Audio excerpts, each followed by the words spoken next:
প্রত্যেকবার আসলে ফার্স্ট না হলেও চলে। আপনি একবার যদি সেকেন্ড হন এমন কোনো মহাভারত শুদ্ধ হবে না। কিন্তু আমরা প্রত্যেকবার ফার্স্ট হতে যেটা সমস্যা হয়েছে, পরিবারকে কোনো সময় দিতে পারিনি। আমরা আমাদের নিজের জন্য পড়াশোনার জগতের বাইরে তেমন কোনো সময় বের করতে পারিনি। যখন ঢাকা বিশ্ববিদ্যালয়ে ভিসি হয়েছিলেন তখন ৩৬ পৃষ্ঠার একটা বিশাল সিভি জমা দিয়েছিলেন। যে ব্যাপারটা কি আসলে সত্যি কিনা? আপনি কি ৩৬ পৃষ্ঠার সিভি জমা দিয়েছিলেন কিনা? আমার সিভি আসলে ৩৬ পৃষ্ঠা, এখন হয়তো আরেকটু বেড়েছে। আমি এসেছিলাম একটা স্যালভেজ অপারেশন। আমি এসেছিলাম একটা আপৎকালীন পরিস্থিতিতে, একটা বিশ্ববিদ্যালয় সম্পূর্ণ থেমে গেছে, একাডেমিক কর্মকাণ্ড সম্পূর্ণ বন্ধ, হলগুলো ভাসমান অবস্থায় আছে, প্রশাসনের একটা বড় অংশ অকার্যকর, পলাতক। ওই পরিস্থিতিতে একটা বিশ্ববিদ্যালয়ের হাল ধরে একাডেমিক কার্যগুলো শুরু করেছি। ট্রেন থেকে পড়ে যাওয়া রেলগাড়িকে আবার ট্রেনের উপর একটা পর্যায়ে এনে দিয়েছি। যদি প্রশ্ন করি যে একজন ভিসি হিসেবে নিজেকে কি আপনি সফল বলে মনে করেন কিনা? At any given time, you have a feeling of unfulfillment.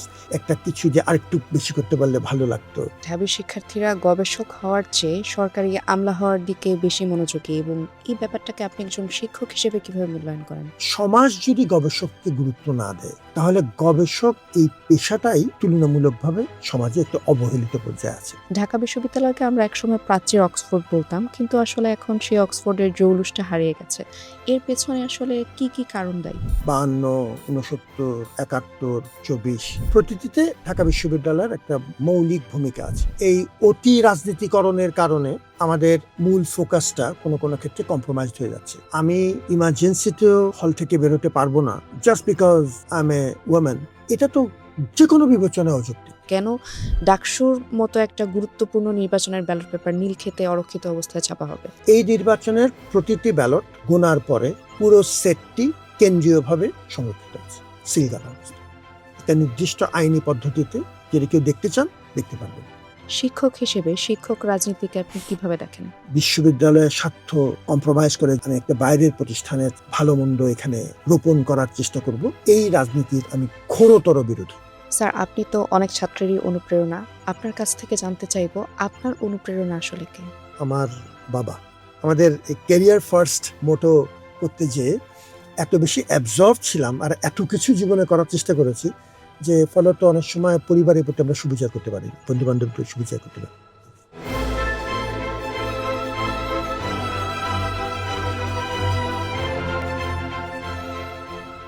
আসসালামু আলাইকুম প্রিয় দর্শক, আপনাদেরকে স্বাগত জানাচ্ছি দ্য কোর কনসেপ্টের বিশেষ একটি পর্বে। আজকে আমাদের অতিথির আসন অলংকৃত করেছেন ঢাকা বিশ্ববিদ্যালয়ের সাবেক ভিসি এবং আমাদের পরম শ্রদ্ধেয় শিক্ষক অধ্যাপক ডক্টর নিয়াজ আহমেদ খান স্যার। আমি নিশ্চিত যে আমার প্রারম্ভিকা শোনার চেয়ে আপনারা এখন স্যারের বক্তব্য শুনতেই অধীর আগ্রহে অপেক্ষা করছেন। দেরি না করে শুরু করে দিচ্ছি আমাদের আজকের আলোচনা। আসসালামু আলাইকুম স্যার, কেমন আছেন? ওয়ালাইকুম সালাম সামিয়া, আপনার আমন্ত্রণের জন্য ধন্যবাদ। আপনাকে ধন্যবাদ স্যার। স্যার, আপনি যেহেতু ঢাকা বিশ্ববিদ্যালয়ের ভাইস চ্যান্সেলর হিসেবে দায়িত্ব পালন করেছেন, তো সেই পরিপ্রেক্ষিতে বা সেই প্রসঙ্গে আপনাকে কিছু প্রশ্ন জিজ্ঞাসা করতে চাই। ঢাকা বিশ্ববিদ্যালয়কে আমরা একসময় প্রাচ্যের অক্সফোর্ড বলতাম, কিন্তু আসলে এখন সেই অক্সফোর্ডের জৌলুসটা হারিয়ে গেছে। এর পেছনে আসলে কি কি কারণ দায়ী? আমি তুলনার প্রসঙ্গটা পরে আসব। প্রথমত হচ্ছে যে যতটুকু একাডেমিক এমফেসিস কিংবা যতটুকু একাডেমিক কর্মকাণ্ড আমাদের হওয়া উচিত, সেই তুলনায় আমাদের নন একাডেমিক বিষয়ে ফোকাস বেড়ে গেছে। একটা ছোট উদাহরণ, ঢাকা বিশ্ববিদ্যালয় সমাজের প্রয়োজনেই, রাষ্ট্রের প্রয়োজনেই দেখা যাচ্ছে যে বিভিন্ন সময়ে আমাদের যত আন্দোলন সংগ্রাম হয়েছে এবং এই জাতির পরিচায়ক যে প্রধান মাইলস্টোনগুলো 52, 69, 71, 24, 90 প্রতিটিতে ঢাকা বিশ্ববিদ্যালয়ের একটা মৌলিক ভূমিকা আছে। কিন্তু এই জাতীয় দায়িত্ব বা গুরুত্বপূর্ণ এই কাজগুলো করতে গেলে যেটা হচ্ছে যে আমাদের একাডেমিক কর্মকাণ্ড তুলনামূলকভাবে অতটুকু সময় আমরা দিতে পারছি না। এখন একটা অসুবিধা হচ্ছে আমাদের একাডেমিক কর্মকাণ্ডের তুলনামূলক ফোকাস দুর্বল হয়ে যাচ্ছে এটার কারণে, এবং আমরা রিসার্চ সহ যেটা সামনে হয়তো আমরা আর আলোচনা করব, আমাদের ওভারঅল রাজনৈতিক প্রভাবের মাত্রা সাংঘাতিক বেড়ে যাচ্ছে এবং এই অতি রাজনীতিকরণের কারণে আমাদের মূল ফোকাসটা কোনো কোনো ক্ষেত্রে কম্প্রোমাইজড হয়ে যাচ্ছে এবং সেই জন্যই আমাদের এই সমস্যাটা হচ্ছে। যদিও প্রাচ্যের অক্সফোর্ড, যেটা আমরা ভালোবেসে বলি, অক্সফোর্ডের আদলে আমাদের টিউটোরিয়াল সিস্টেমটা গড়ে উঠেছিল, এই জন্যই কথাটা বলা হয়। এবং প্রথম দিকে অক্সফোর্ড বিশ্ববিদ্যালয়ের শিক্ষক এবং প্রশাসকদের একটা বড় দল আমাদের এখানে ছিলেন, আমাদের ভাইস চ্যান্সেলর মহোদয় ওই সময়কার সহ।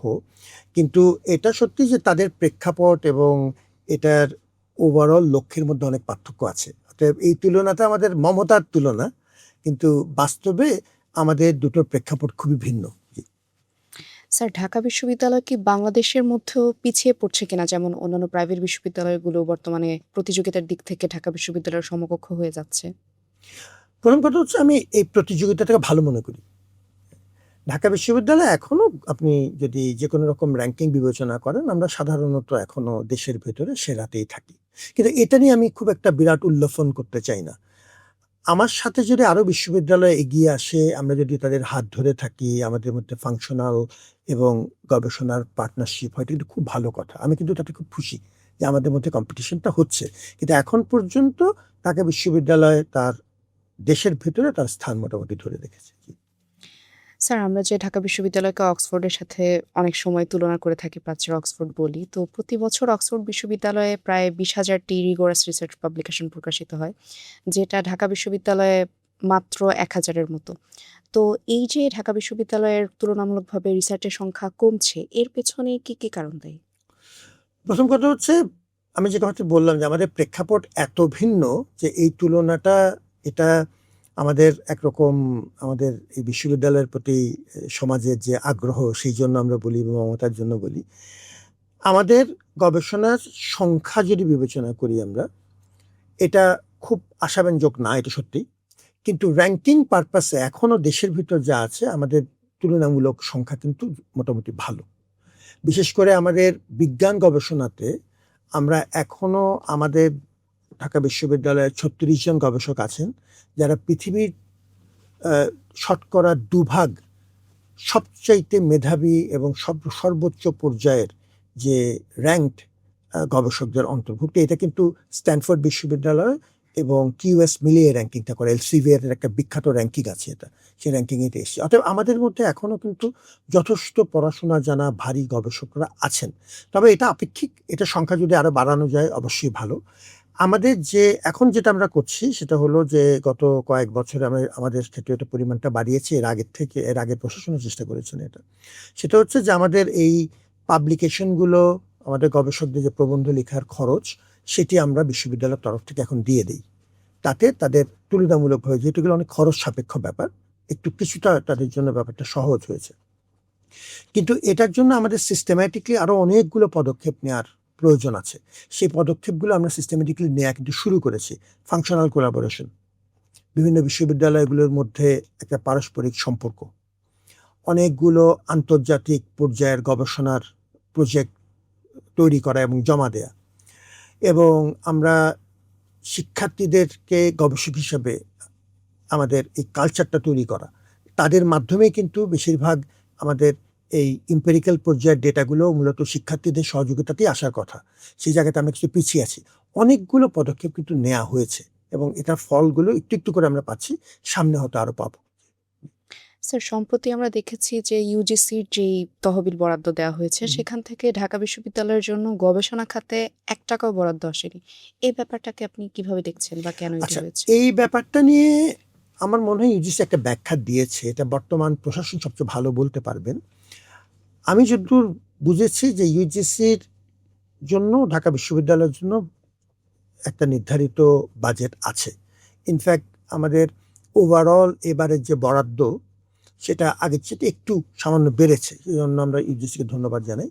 গবেষণা খাতে যেটা হচ্ছে, ইউজিসি যেটা চাচ্ছে সেটা হচ্ছে যে গবেষণার জন্য প্রস্তাব জমা দেওয়া হোক ইউজিসির কাছে, এবং ইউজিসি এটিকে সেন্ট্রালি ম্যানেজ করার একটা চেষ্টা করবেন।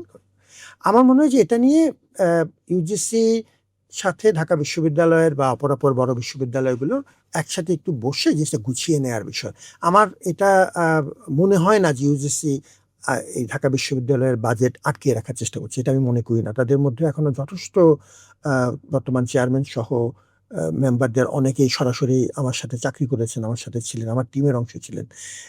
এদেরকে আমরা খুব কাছ থেকে চিনি। আমার ধারণা যে তাদের উদ্দেশ্য অত্যন্ত মহৎ। আমরা শুধু এই সমন্বয়টুক এবং ম্যানেজমেন্টের যে যদি কোনো গ্যাপ থেকে থাকে, সেটি আলোচনা করে ঠিক করে নেওয়ার বিষয়।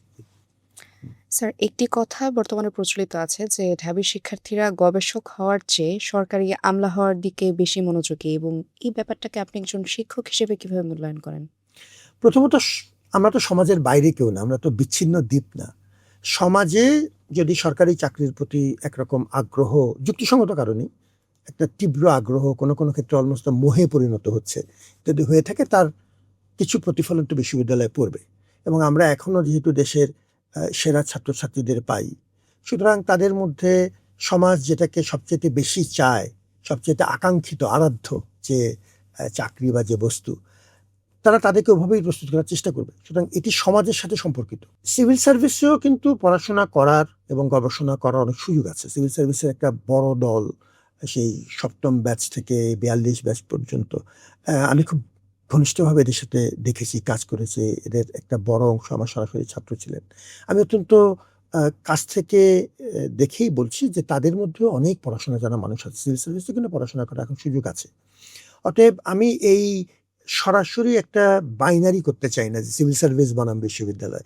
আমাদের সমস্ত গুরুত্বপূর্ণ প্রতিষ্ঠান দরকার, আমাদের এনজিওদেরকে দরকার, আমাদের মিডিয়া দরকার, আমাদের সিভিল সার্ভিস দরকার, কর্পোরেট হাউসগুলো, প্রাইভেট সেক্টরেই আসলে চাকরির মূল যোগানদাতা। সারা পৃথিবীতেই আপনি দেখবেন যে প্রাইভেট সেক্টরের মাধ্যমেই জব তৈরি হয়। এটা পাবলিক সেক্টরের উপর নির্ভর করে আপনি বেকারত্ব কমানো খুবই কঠিন।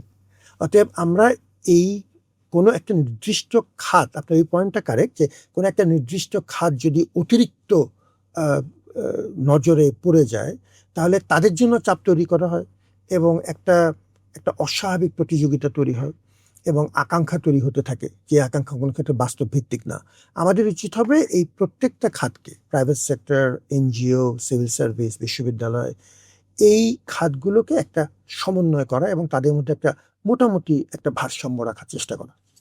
স্যার, ঢাকা বিশ্ববিদ্যালয়ের লাইব্রেরিতে তো আসলে এমনিতে অন্যান্য গবেষণা বা লাইব্রেরির বইপত্র পড়ার চেয়ে বিসিএস এর পড়া বেশি হয়। সেটার জন্য আমরা দেখি যে ছাত্রছাত্রীরা সকাল থেকেই লাইন ধরে দাঁড়িয়ে থাকে। তো এই যে লাইব্রেরিতে মূল পাঠ্য বইয়ের বাইরে বা মূল পাঠ্য বই ব্যতীত তাদের যে বিসিএস কেন্দ্রিক পড়াশোনা করার একটা হিড়িক, এইটা কি আসলে আমাদের জন্য কোনো অশনি সংকেত দিচ্ছে কিনা? প্রথমত হচ্ছে আমি এর প্রথম অংশে আপনার এই প্রশ্নটার উত্তর কিছুটা দিয়েছি।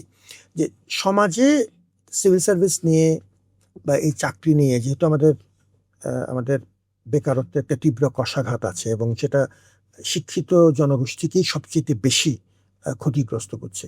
অতএব চাকরির বাজার যেহেতু সার্বিকভাবেই অপ্রতুল এবং খুবই নাজুক অবস্থায় আছে, তাতে সরকারি চাকরির তুলনামূলকভাবে একটু নিরাপত্তা বেশি, একটু সুযোগ সুবিধা যাই আছে সেটি মোটামুটি নিশ্চিত পর্যায়ে।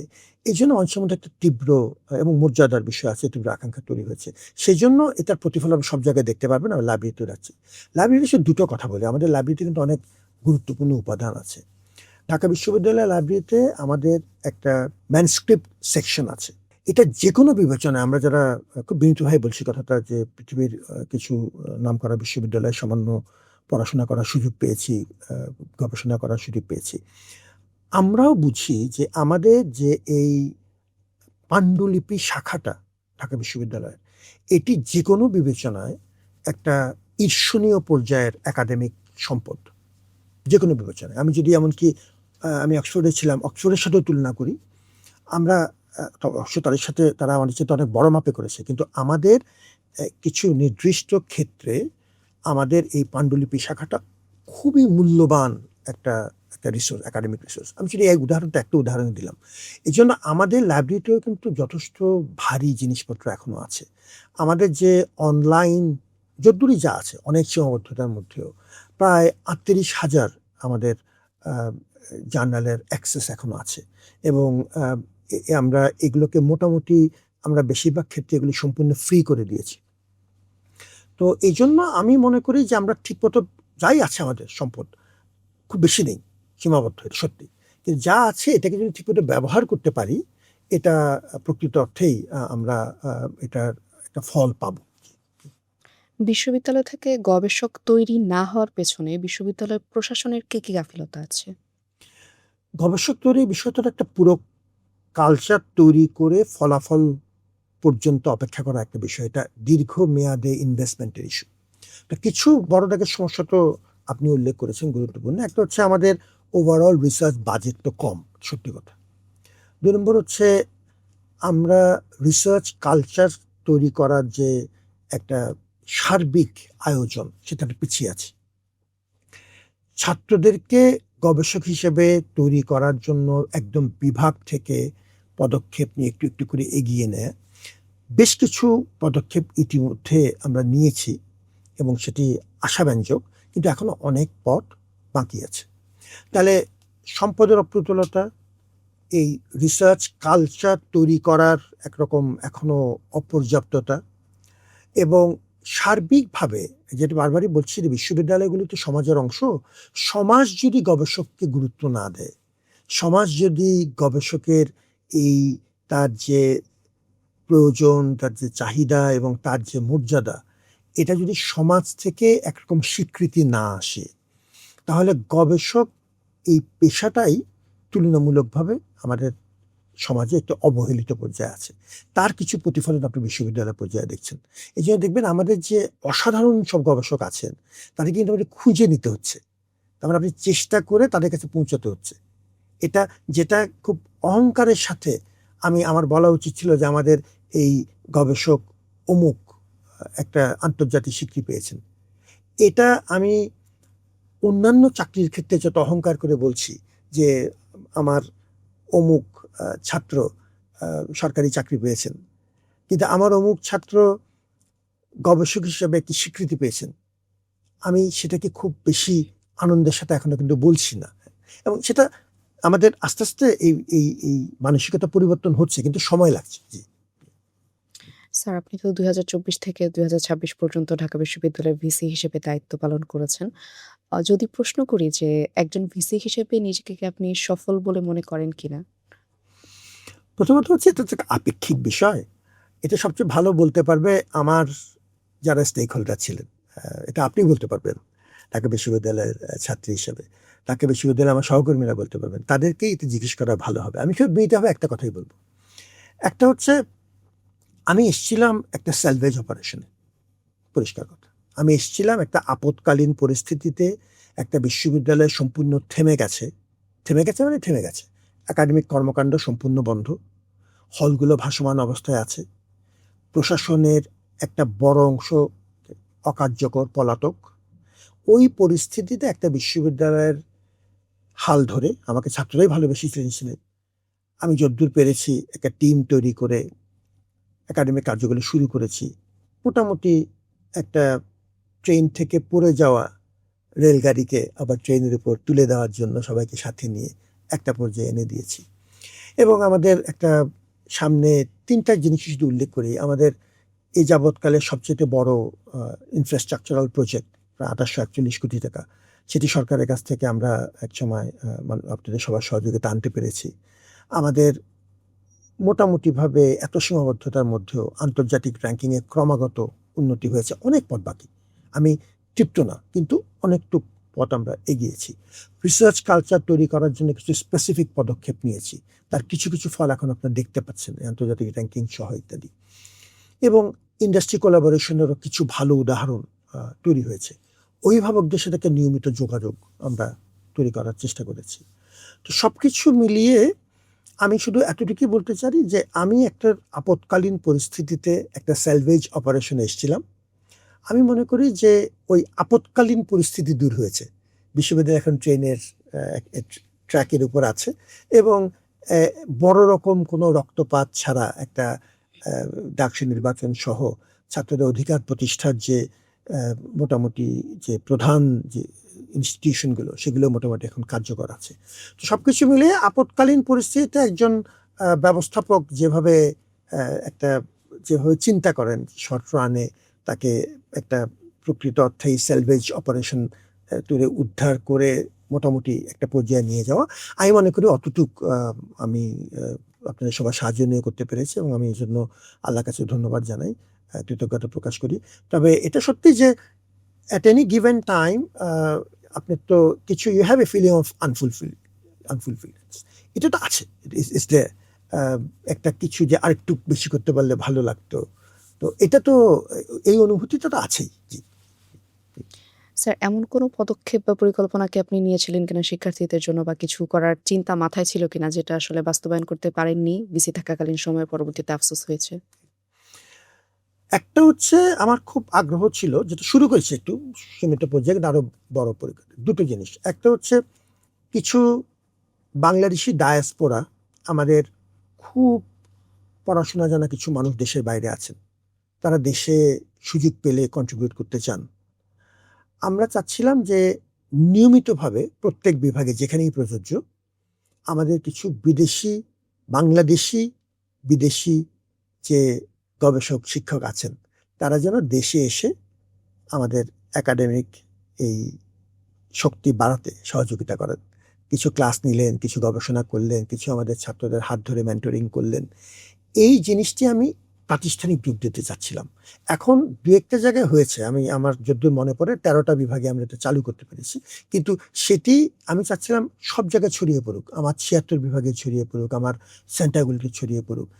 আমাদের ডায়াসপোরার যে শক্তি সেটি দেশের জন্য ব্যবহার করা, সেই কাজটি আমি করতে পারলে আমার আরো ভালো লাগতো। যদি শুরু করছি এটাকে ফুল স্কেল করতে পারলে আরো ভালো লাগতো। কিন্তু যেটা বললাম যে আনফর্চুনেটলি আমার একটা বড় অংশ কেটে গেছে নন একাডেমিক, এই রাজনৈতিক এইসব গোলযোগ মোকাবেলা করতে করতে। ফলত যতটুকু আমি একাডেমিক পর্যায়ে আর কি সময় দিতে পারলে ভালো লাগতো সেটা করতে পারিনি তখন। জি। স্যার, আমরা জানি যে ঢাকা বিশ্ববিদ্যালয়ের বাজেট অন্যান্য যেকোনো বিশ্ববিদ্যালয়ের বাজেটের তুলনায় বেশি। শিক্ষার্থীর মাথাপিছু বাজেটও বেশি। তো সেক্ষেত্রে দেখা যাচ্ছে যে অন্য অনেক বিশ্ববিদ্যালয়ে ঢাকা বিশ্ববিদ্যালয়ের বাজেটকে দেখে ঈর্ষান্বিত হয় অনেক বিশ্ববিদ্যালয়ের শিক্ষার্থীরা।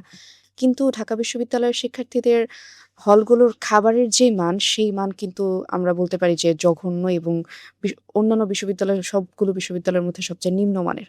তো যেটা খোঁজ নিয়ে দেখেছি সেটা হচ্ছে যে আমাদের এত বিপুল অঙ্কের একটা বাজেট আসলেও আমাদের হলগুলোর ক্যান্টিনে কিন্তু খাবারের কোনো ভর্তুকি দেয়া হয় না। যার ফলে আমাদের খাবারটা আসলে নিম্নমানেরই থেকে যাচ্ছে। তো এত আ বিশাল অ্যামাউন্টের একটা বাজেট আসার পরেও কেন শিক্ষার্থীদের খাবারের প্রতি বিশ্ববিদ্যালয় প্রশাসন কোনো নজর দিচ্ছে না? আচ্ছা, প্রথম কথা হচ্ছে আমাদের যে বাজেট এটা আমাদের তুলনামূলক বিবেচনা অন্য বিশ্ববিদ্যালয়ের চাইতে বেশি, এটা সত্যি। এবং সেজন্য আমরা সবার প্রতি কৃতজ্ঞ যারা এটা প্রক্রিয়ার সাথে জড়িত। কিন্তু এটা সত্যি যে আমাদের তুলনামূলক বিবেচনা যদি আপনি করেন যে আমাদের ছাত্র সংখ্যা ৪০,০০০-এর বেশি। আমাদের যে চাহিদা সে তুলনায় কিন্তু এই বাজেট অত্যন্ত অপ্রতুল। আমাদের গবেষণা খাতে ১.৬ ভাগ বরাদ্দ দিতে পারি আমরা এখনো, ২ ভাগ এরকম। এটা হচ্ছে বাস্তবতা। তো সেজন্য আমাদের বাজেট কিন্তু কোনোভাবেই পর্যাপ্ত না। এবং এটাও পরিষ্কার কথা যে ছাত্রদের জন্য আমাদের ওভারঅল কিছু ভর্তুকি আছে, এখনো আছে। সেই ভর্তুকির ঠিক কত অংশ আমাদের খাদ্যে যাচ্ছে সেটি হিসেবের বিষয় আছে। আর একটু ডিটেইলে আমি স্পেসিফিক তথ্যটা দেখে বলাটা বুদ্ধিমানের কাজ হবে। কিন্তু ভর্তুকি দেয়া হচ্ছে। এখন এই ভর্তুকি কি পর্যাপ্ত? না। ছাত্রদেরকে কি আমরা মানসম্মত খাওয়া দিতে পারছি? না, পাচ্ছি না। এটা নিয়ে কোনো বিতর্ক নেই। কোনো জায়গায় নিয়মিত মনিটরিং এর ফলে হয়তো একটু ভালো হয় কিংবা কিছুদিন ভালো থাকে, যেটা আমাদের হল সংসদগুলো একটা বড় ভূমিকা আছে, তাদেরকে ধন্যবাদ জানাই। কিন্তু যেই মাত্র মনিটরিং দুর্বল হয়ে যাচ্ছে আমার, তখনই আবার আগের মতো একটু খারাপের দিকে চলে যাচ্ছে। এবং এর ভেতরে কিন্তু রাজনৈতিক প্রভাব আছে, এর মধ্যেও আছে। আমাদের যাবতীয় সমস্যার মধ্যে আপনি যদি যখনই গভীরে যাওয়ার চেষ্টা করবেন, দেখবেন এর মধ্যে রাজনৈতিক জটিলতা আছে প্রত্যেকটাতে। আচ্ছা, এখন আমি এই প্রসঙ্গে আরেকটা কথা বলে ফেলি। সরকারের উপর নির্ভর করে কোনো দিনই আমাদের পর্যাপ্ত বাজেট হবে না। সরকার যদি সম্পূর্ণ আন্তরিকতার সাথে আমাদেরকে সহযোগিতা করার চেষ্টাও করেন, এবং গত সরকার আসলেই করেছেন, এই সরকারের সময়ও ঢাকা বিশ্ববিদ্যালয়কে তারা যথেষ্ট গুরুত্ব দিচ্ছেন। ইন্টারিম সরকার তো আমাদেরকে যেটি বললাম যে সর্বকালের সবচাইতে বড় প্রকল্প তারা দিয়েছেন, তাদের প্রতি ধন্যবাদ আমরা। কিন্তু তারপরেও আপনি শুধুমাত্র সরকারের উপর নির্ভর করে ঢাকা বিশ্ববিদ্যালয় চালানোর চেষ্টা করলে ৩টা জিনিস হবে। প্রথমত, আমার বাজেট এই ঘাটতি শুধু সরকারি খাত থেকে কোনোভাবেই পূরণ হবে না। ২ নম্বর, আমি যত বেশি নির্ভর করব সরকারের উপরে তত আমার মেরুদণ্ড দুর্বল হবে। এবং ৩ নম্বর, আমি বিকল্প সোর্সে যাওয়ার সুবিধা হচ্ছে আমি যখন প্রাইভেট সেক্টরের কাছে যাব, আমার অ্যালামনাইদের কাছে যাব, আমাদের বিশাল নেটওয়ার্ক আছে। আমি যখন কর্পোরেটের কাছে যাব, আমি যখন এনজিওদের কাছে যাব, তখন সমাজের সাথে আমার সম্পর্ক শক্তিশালী হবে। এই রিসোর্স মোবিলাইজেশনের এই প্রক্রিয়াতে দেখা যাবে সমাজের অন্যান্য প্রতিষ্ঠানগুলোর সাথে আমার সম্পর্ক শক্তিশালী হচ্ছে, নিবিড় হচ্ছে, যে আমাদের এই প্রয়োজনে আপনারা সহযোগিতা করেন। ঢাকা বিশ্ববিদ্যালয় সর্বজনতা বিশ্ববিদ্যালয়, এটা এনজিওর বিশ্ববিদ্যালয়, এটা প্রাইভেট সেক্টরের বিশ্ববিদ্যালয়, এটা সরকারের বিশ্ববিদ্যালয়, সবার বিশ্ববিদ্যালয়। অতএব আমি শুধুমাত্র সরকারি নির্ভরতা যত দ্রুত এটা বুঝবো, তত আমার মেরুদণ্ড শক্ত থাকবে, সমাজের অন্যান্য প্রতিষ্ঠানগুলোর সাথে আমার সম্পর্ক ভালো হবে, এবং সরকার যদি সমাজের অন্যান্য প্রতিষ্ঠানের মতো একটি প্রধান প্রতিষ্ঠান হিসেবে আমার সাথে থাকতে চান, আমি তাকে হাত বাড়িয়ে দিই। কিন্তু আমি শুধুমাত্র তার উপর নির্ভর করে বিশ্ববিদ্যালয় চালাবো না। এই ফিলসফিটা আমাদের জন্য খুব গুরুত্বপূর্ণ। স্যার, আমরা দেখেছি যে ঢাকা বিশ্ববিদ্যালয়ে আবাসন সমস্যাও কিন্তু অনেক প্রকট, বিশেষ করে নারী হলে। তো এরকমও হয়েছিল যে আপনি যখন ভিসি ছিলেন তখন আন্দোলন হয়েছিল যে আপনার বাসায় এতগুলো রুমের আপনার কি দরকার, সেখানে হচ্ছে নারী শিক্ষার্থীদেরকে থাকতে দিলেই হয়। তো এই যে নারী শিক্ষার্থীদের আবাসন সংকট, এইটা কি আসলেই এই সংকটটা কি কোনো একটা স্বাভাবিক সংকট, নাকি কৃত্রিমভাবে এটাকে তৈরি করে রাখা হয়েছে? প্রথমত আমাদের নারী শিক্ষার্থীদের সংকটটা তুলনামূলকভাবে তীব্র, এবং এটা বাস্তবিকই একটা বড় সমস্যা, কোনো সন্দেহ নেই। ছেলেদের ক্ষেত্রেও আবাসন প্রকৃত অর্থেই একটি বড় রকম সংকট, কোনো সন্দেহ নেই। ৮৪১ কোটি টাকা যে প্রকল্পটার কথা উল্লেখ করেছি, তাতে আমাদের ছোট বড় মিলিয়ে ১১টি, আমার যদ্দূর মনে আছে, ১১টি বড় মাপের ১১টি হল তৈরি হওয়ার কথা।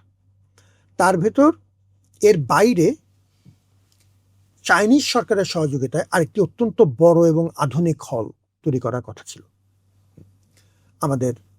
এটি আলাদা ওই ১১টির বাইরে। আমরা যত দ্রুত সম্ভব এই প্রকল্প বাস্তবায়নের পথে যাওয়া উচিত। অন্তত হলের অংশটুকু, সবগুলি যদি আমরা করতে নাও পারি, যদি কোনো জটিলতা থেকে থাকে, সেটা বর্তমান প্রশাসন ভালো বলতে পারবেন, কিন্তু হলের অংশটুক বাস্তবায়ন করা জরুরি। এবং এই হলের অংশটুক বাস্তবায়ন করতে গেলে, যেহেতু এটা অত্যন্ত জেনুইন একটা নিড, শিক্ষার্থীদের ব্যাপক সহযোগিতা পাওয়া যাবে। অতএব বর্তমানে কেউ যদি মাঠে নামে এবং কোনো মহল থেকে যদি এটি নিয়ে বাধা দেওয়ার চেষ্টা করা হয়, সুবিধাটা হচ্ছে শিক্ষার্থীদের ব্যাপক সমর্থন এটাতে আছে। অতএব এটা বাস্তবায়ন করা সম্ভব, এই হল বানানোর যে বিষয়টা। এবং চাইনিজ সরকারের যে বিষয়টা, আমি ঠিক এখন এক্স্যাক্টলি কী পর্যায়ে আছে জানি না, এটা একদম ফাইনাল স্টেজে ছিল। এখন যদি এটা আমরা তাদের সাথে একটু দেন দরবার করে কাজটা শুরু করে দেওয়া জরুরি। আমরা শেষ যখন মিটিং করি, তখন আমরা একটা স্থান নির্ধারণ করার চেষ্টা করছিলাম। এটার বাজেট কিন্তু অলরেডি অ্যাপ্রুভড, এবং আমাদের যে মানবর চীনা রাষ্ট্রদূত, তিনি আমাদের সাথে বেশ কয়েকবার এটা নিয়ে সভা করেছেন। আমার সাথে ব্যক্তিগতভাবে দেখা করেও তিনি শেষ মুহূর্তেও কমিট করেছেন যে এটা তাদের টাকা পয়সাও আছে, এটা শুরু করার পর্যায়ে আছে। আমার কাছে মনে হয়েছে এটা চাইনিজ সরকার খুবই আন্তরিক এটা করতে। স্যার, বিশ্ববিদ্যালয়ের নারী শিক্ষার্থীদের আরো একটি অনেক বড় সংকট আছে। সেটা হচ্ছে রাত ১০টার পরে মেয়েদেরকে আসলে হলে প্রবেশ করতে বাধ্য করা হয়। রাত ১০টার পরে মেয়েরা যদি হলে প্রবেশ না করে, সেক্ষেত্রে তাদেরকে বাধ্য হয়ে বাইরেই রাত কাটাতে হয়। কিন্তু আমরা দেখেছি যে ছেলেদের হলগুলোর ক্ষেত্রে এই নিয়মটা আবার খুবই ব্যতিক্রম। ছেলেদের হলগুলোতে যে কেউ যেকোনো সময় প্রবেশ করতে পারে।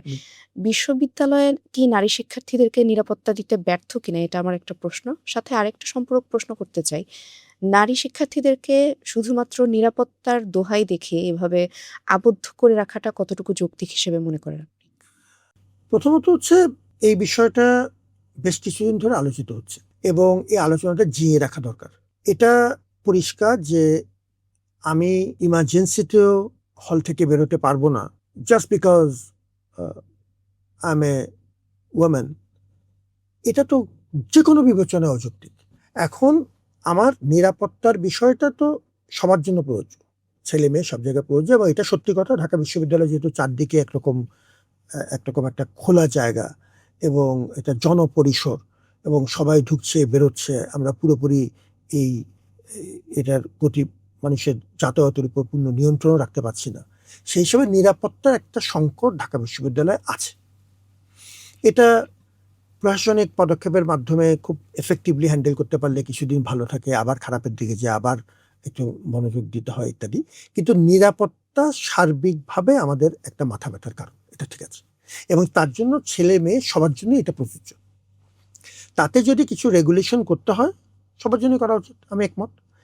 কিন্তু সবচেয়ে যেটা গুরুত্বপূর্ণ সেটা হচ্ছে এই বিষয়ে আলোচনাটা জিইয়ে রাখা, যে আমি যদি এটাকে একটা নির্দিষ্ট কাঠামোর মধ্যে ফেলে যে এই বিষয়ে আলোচনা করা যাবে না, বা মেয়েদের জন্য দেখে এটা অলরেডি কনক্লুসিভ, এবং এটা ছেলেদের সাথে আমার এই পার্থক্যটা এটা সারা জীবনের পার্থক্য, এরকম একটা অ্যাটিচিউড নিলে, জেন্ডার ইনসেনসিটিভ অ্যাটিচিউড, সেটা বিশ্ববিদ্যালয় পর্যায়ের জন্য এটা আসলেই দুঃখজনক ব্যাপার। সুতরাং আমি মনে করি আলোচনাটা এখন চলছে, আমি খেয়াল করছিলাম যে কয়েক সপ্তাহ আগেও নতুন করে এটা নিয়ে কথা উঠেছে। এই আলোচনাটা জিইয়ে রাখা এবং সবাইকে মিলে একটা, এটা তো সবার বিশ্ববিদ্যালয়, সবাইকে মিলে আমরা একটা একটা মোটামুটি একটা গ্রহণযোগ্য মানের সমাধান আমরা চাই। এটা দরকার যে অন্তত ইমার্জেন্সি গুলো যেন আমরা মোকাবেলা করতে পারি। ছেলে মেয়ের মধ্যে তো ইমার্জেন্সি কোনো পার্থক্য নেই, সেটা করতে দেওয়া উচিত, অবশ্যই করতে দেওয়া উচিত। স্যার, এই বিষয়ে আরো একটা প্রশ্ন করতে চাচ্ছি। আপনি যখন ভাইস চ্যান্সেলর হিসেবে ছিলেন, তখনও ছোট পরিসরে একটা আন্দোলন হয়েছিল। মেয়েরা আন্দোলন করেছিল এটা নিয়ে যে, মেয়েদের হলগেট কেন সারারাত খোলা থাকবে না, বা নিরাপত্তার দোহাই দিয়ে তাদেরকে কেন অবরুদ্ধ করে রাখা হবে।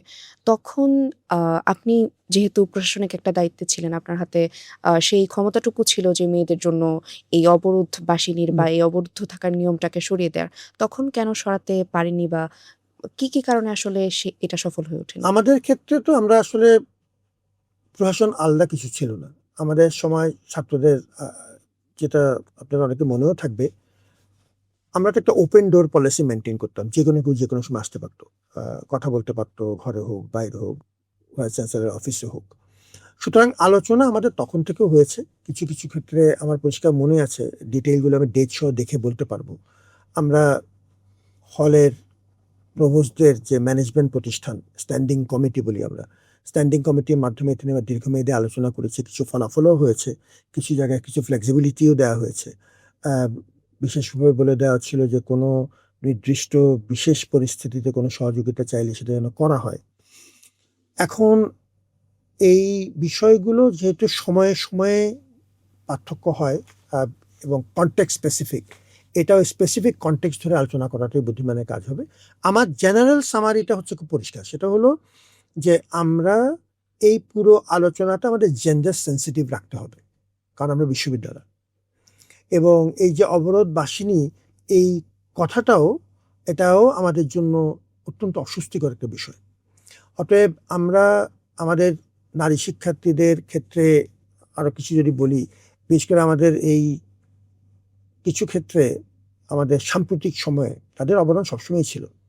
আমাদের যে গণ অভ্যুত্থানে, ২৪শে গণ অভ্যুত্থান নারী শিক্ষার্থীদের যে ভূমিকা, আমরা তাকে সেটিকে সম্মান দেবার জন্য ঢাকা বিশ্ববিদ্যালয় কিন্তু নারী শিক্ষার্থীদের জন্য একটা আলাদা দিবস ঘোষণা করেছে। আমার প্রশাসন একটা আলাদা দিবস আমরা ঘোষণা করেছিলাম নারী শিক্ষার্থীদের জন্য, যে রাতে তারা আমাদের ওই সময় একটা নিবর্তনমূলক সরকার এবং রাষ্ট্র ব্যবস্থার বিরুদ্ধে মাঠে নেমে এসেছে, সেটাকে সম্মান জানানোর জন্য এটা আমরা অফিসিয়ালি করেছি, এবং সেটা এই প্রশাসনে সেটা টিকিয়ে রেখেছেন, তাদেরকে ধন্যবাদ জানাই। এটাকে অফিসিয়ালি বিজ্ঞপ্তি আকারে আমরা প্রকাশ করেছিলাম। অতএব নারী শিক্ষার্থীদের অবদানকে কিন্তু আমরা স্বীকার করি, এবং এটাকে আলোচনা করে আমরা যুদ্ধসম্ভব এগিয়ে নিতে চাই। স্যার, আপনার পদত্যাগ নিয়ে অনেক গুঞ্জন সৃষ্টি হয়েছিল। এটা নিয়ে অনেকে বলছিল যে আপনি কোনো প্রেশারে পড়ে পদত্যাগ করেছিলেন কিনা, নাকি স্বেচ্ছায় পদত্যাগ করেছেন? সেটা আপনার মুখ থেকেই শুনতে চাই। প্রথম কথা হচ্ছে, খুব বিনীতভাবে বলছি এটা, আমি খুব সাধারণ মানুষ, আমি ঘর চর্চা করে ছাত্রছাত্রীদেরকে নিয়ে জীবনযাপন করি। অতএব আমি বিরাট কোনো বীর পুরুষ না, পরিষ্কার। কিন্তু আসলে আমাকে চাপ দিয়ে কোনো কাজ করানো যাবে না, খুব বিনীত হয়ে কথা বলছি। আমাকে চাপ দিয়ে কোনো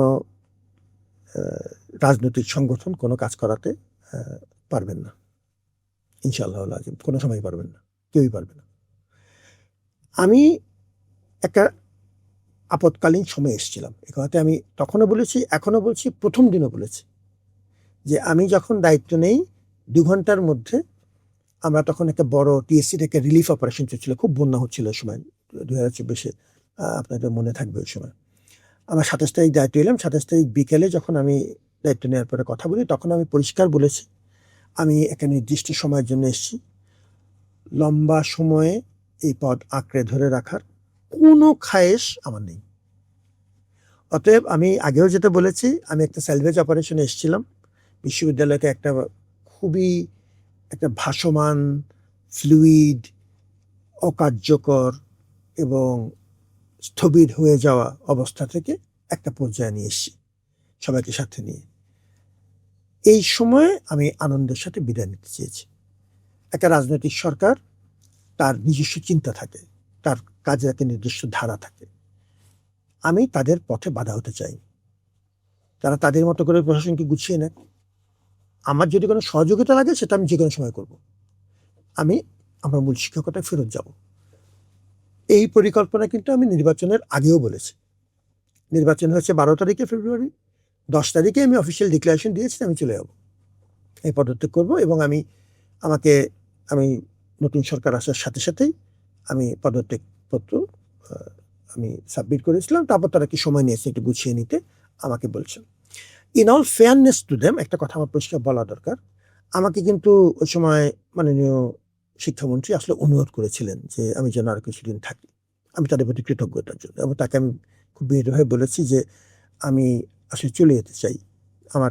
আমার যে ওভারঅল যে কাজ, আমার মনে হচ্ছে যে মোটামুটি এই কাজটাকে এখন গোছানো অবস্থায় আছে, এখন আমি শিক্ষকতায় ফেরত যেতে চাই, এটা বলেছিলাম। এবং আমি এর আগেও আমাদের যে প্রধান রাজনৈতিক দলগুলো, আমাদের বিএনপির প্রধান, আমাদের জামাত ইসলামের প্রধান, আমাদের এনসিপির প্রধান, তাদের তিনজনের সাথে আমি দেখা করেছি। আমাদের তৎকালীন আমাদের জনাব তারেক রহমান, বর্তমানে মাননীয় প্রধানমন্ত্রী, আমাদের আমির মহোদয় জামাত ইসলামের, ডক্টর শফিক, এবং এনসিপিতে আমাদের সম্মানিত জনাব নাহিদ, তাদের প্রত্যেকের সাথে আমি দেখা করেছি, বলেছি যে আমি চলে যাব। সুতরাং আমার কোনো অস্পষ্টতা ছিল না যে আমি কি করতে চাই। হ্যাঁ, এবং এটা রাজনৈতিক চাপে আসলে না, আমাকে চাপ দিয়ে কাজ করাতে পারবে না। স্যার, আপনি দীর্ঘ 6 বছর পরে ঢাকা বিশ্ববিদ্যালয়ে ডাকসু নির্বাচন সফলভাবে সম্পন্ন করেছেন। তবুও এই নির্বাচন নিয়ে কিছু আসলে মানুষের মনের মধ্যে সন্দেহ বা ধোঁয়াশা রয়ে গেছে। ১ম প্রশ্নটা হচ্ছে, অনেকেই ভাবে যে ডাকসু নির্বাচনটা কি সুষ্ঠুভাবে সম্পন্ন হয়েছিল কিনা? আচ্ছা, প্রথম কথা হচ্ছে ডাকসু নির্বাচন সুষ্ঠুভাবে হয়েছে কি হয়নি তার আমার কিছু বলার প্রয়োজন নেই। আমি কয়েকটা শুধু স্পেসিফিক এভিডেন্স দিয়ে দেব। এই নির্বাচনের প্রতিটি ব্যালট গোনার পরে মেশিনে গোনা হয়েছে, ম্যানুয়ালি গোনা হয়েছে, আরেকবার থার্ড পার্টি কর্তৃক আমরা গুনেছি। পুরো সেটটি কেন্দ্রীয়ভাবে আমাদের রেজিস্টার দপ্তরে সংরক্ষিত আছে, সিলগালা অবস্থা। আমাদের পুরো জিনিসটির ভিডিও রেকর্ড আছে। আমরা বিশেষ আইনি পরামর্শ নিয়ে একটা আমি অফিসিয়াল ডিক্লারেশন দিয়েছি। যে কোনো কেউ যদি আমাদের এই নির্বাচন প্রক্রিয়া দেখতে চান, ভিডিও রেকর্ড, সারাদিনের ভিডিও রেকর্ড আছে, তিনি তার আইনজীবী আনবেন, বিশ্ববিদ্যালয় আইনজীবীকে দেবেন, এবং আমাদের আইসিটির প্রধান তিনি থাকবেন, মিলে তারা যে কোনো সময় এই রেকর্ড দেখতে পারবেন। ভোটার তালিকা সিগনেচার সহ ফুললি প্রিজার্ভড, সংরক্ষিত আছে একই পদ্ধতিতে, একটা নির্দিষ্ট আইনি পদ্ধতিতে। যদি কেউ দেখতে চান দেখতে পারবেন। আমাদের সময়ে সাংবাদিকরা, সর্বোচ্চ সংখ্যক সাংবাদিক এই পুরো প্রক্রিয়া দেখেছেন, মনিটর করেছেন। কেন্দ্রের ভেতরে তারা ছিলেন, গোনার সময়ে তারা ছিলেন। সাংবাদিকদের প্রতি আমি কৃতজ্ঞতা প্রকাশ করি। আমাদের সময়ে যে ধরনের স্বাধীনতা শিক্ষার্থীদের ছিল, আপনি আপনার আলোচনাতে বলেছেন যে অনেকবারই আমাদেরকে শিক্ষার্থীরা তার দাবি দেওয়া নিয়ে এসছে, ঘেরাও করেছে, আমার বাসায় গিয়েছে, আমার অফিসে এসছে। যদি শিক্ষার্থীরা মনে করতেন যে তাদের মতামতের প্রকৃত প্রতিফলন ডাকসুতে হয়নি, এই নির্বাচনে হয়নি, অবশ্যই তারা মাঠে নেমে আসতেন। এটাই সবচেয়ে বড় প্রমাণ। আমি নির্দ্বিধায় বলতে চাই যে ডাকসু নির্বাচনে দু একটা মানবীয় ত্রুটি হতে পারে, দু একটা যোগ বিয়োগে আমাদের মেশিনের সাথে হিসাবে ভুল হতে পারে, দু জায়গায় হয়েছিল, সাথে সাথে করে নেওয়া হয়েছে। এর বাইরে ডাকসু নির্বাচনে কোনো রকম অন্যায্য কাজ, কোনো রকম ষড়যন্ত্র হয়নি, পরিষ্কার কথা। এবং সেটা আমার কথার চাইতে প্রাতিষ্ঠানিক প্রমাণগুলো এই জন্যই আমরা রেখে দিয়েছি। আমাদের সময়ে আমাদের যে নির্বাচন পরিচালনা যে কমিটি ছিলেন, যে নির্বাচন কমিশন সহজভাবে বলি, তাতে সমস্ত পদ এবং মতের শিক্ষকরা ছিলেন। তাদের বিরুদ্ধে দূরবর্তী কোনো আর্থিক কিংবা অপরাপর অনিয়মের কোনো প্রমাণ নেই। আমরা সিস্টেম্যাটিকলি তাদেরকে আগে তাদের ব্যাকগ্রাউন্ড চেক করেছি। তাতে সাদা দলের মানুষ ছিলেন, অপরাপর ঘরানার মানুষ ছিলেন, রাজনৈতিক এবং আদর্শগত মতবাদের ভিন্নতা ছিল তাদের মধ্যে। সবাইকে নিয়ে আমরা একটা শক্তিশালী টিম তখন তৈরি করেছিলাম এবং এদের সময়ানুবর্তিতা এবং তাদের কাজের প্রতি যে গভীর মমতা আমরা যখন দেখেছি, তাদের মাধ্যমে বড় মাপের কোনো অনিয়ম হওয়া সম্ভব না। চিফ ইলেকশন কমিশনার আমাদের যিনি দায়িত্বপ্রাপ্ত ছিলেন, আমরা বলি চিফ রিটার্নিং কর্মকর্তা, তিনি তার মৃত্যু পথযাত্রী সন্তান আইসিইউতে রেখে তিনি ইলেকশনের ডিউটি করেছেন। আমি এদের প্রত্যেকের প্রতি কৃতজ্ঞ। সাংবাদিকরা এত নিবিড়ভাবে কাজ করেছেন আমাদের সাথে যে একজন সাংবাদিক ডিউটিরত অবস্থায়, চ্যানেল এস ডিউটিরত অবস্থায় তিনি মারা গেছেন। আমি কৃতজ্ঞতার সাথে তাদের অবদান স্বীকার করছি এবং আল্লাহর দরবারে তাদের মাগফিরাত কামনা করছি। এবং আমাদের চিফ রিটার্নিং কর্মকর্তার সন্তানও একসময় কেউ মারা যায় প্রক্রিয়াতে। আমি যে ব্যাপক সহযোগিতা মানুষের কাছ থেকে এই নির্বাচনে পেয়েছি, এর মধ্যে যদি কোনো কৃত্রিমতা থাকতো, এর মধ্যে যদি কোনো ষড়যন্ত্র থাকতো, এত ব্যাপক পরিসরে সারা দেশের মানুষ আমাদের পাশে ছিলেন।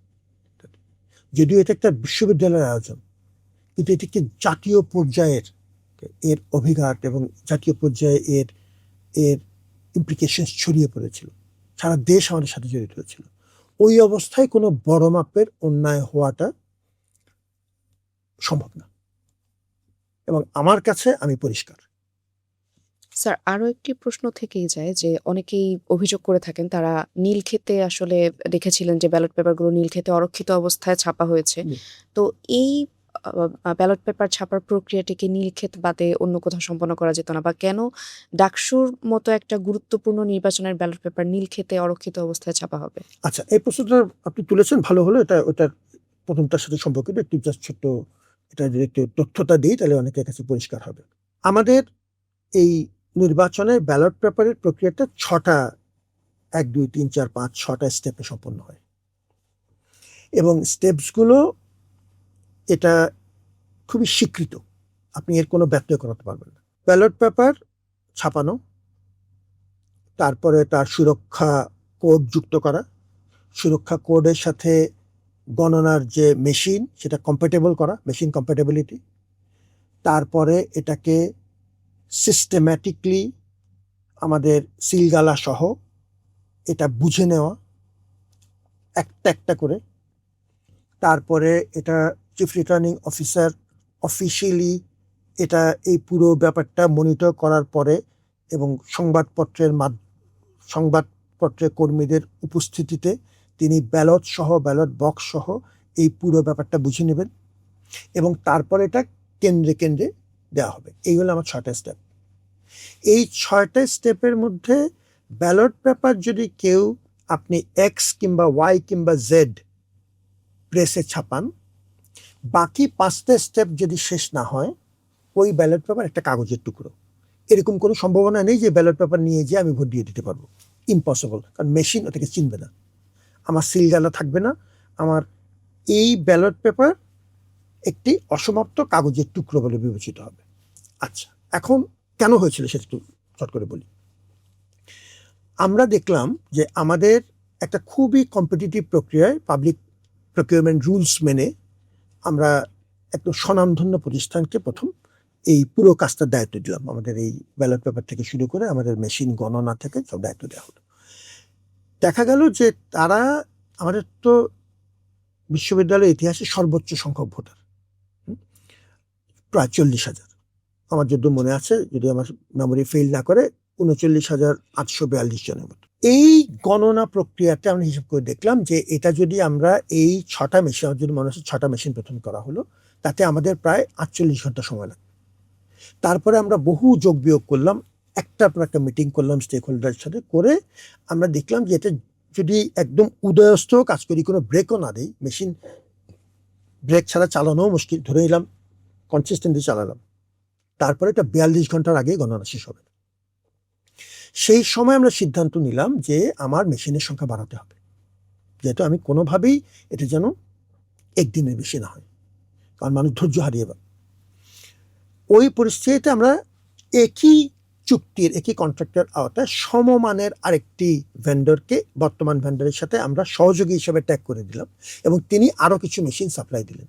তাহলে এখন মেশিনের সংখ্যা বাড়লো, কাজটা দ্রুততম হবে।